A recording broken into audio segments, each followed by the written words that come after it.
भारत की क्रिकेट में मनमानियां, एक और राज श्रीलंकन खिलाड़ी ने आया कर दिया। नया पेंडोरा बॉक्स खुल गया। भारतीय क्रिकेट पर अक्सर हठधर्मी और असर रसूख के इल्जामात लगते रहे हैं और मैदान से बाहर की ताकत भी मौजूए बहस बनती रहती है। अब एक नया तनाजा खड़ा हो गया है। श्रीलंकन क्रिकेटर भानुका राजापक्सा ने भारतीय बैटर्स के बल्लों पर सवाल उठा दिया है। उनका कहना है कि भारतीय खिलाड़ी ऐसे बैट इस्तेमाल कर रहे हैं जो आम मार्केट में दस्तयाब नहीं। ये बल्ले दीगर ममालिक के खिलाड़ियों के बल्लों से मुख्तलिफ और ज्यादा ताकतवर हैं। जब गेंद भारतीय बैट्समैन के बैट से टकराती है तो यूं महसूस होता है जैसे उस पर रबड़ की खास तह चढ़ी हुई हो।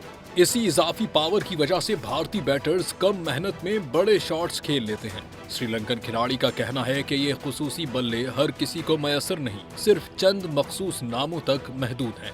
बयान सामने आते ही सोशल मीडिया पर हंगामा बरपा हो गया, मगर भारतीय क्रिकेट बोर्ड ताहाल खामोश है।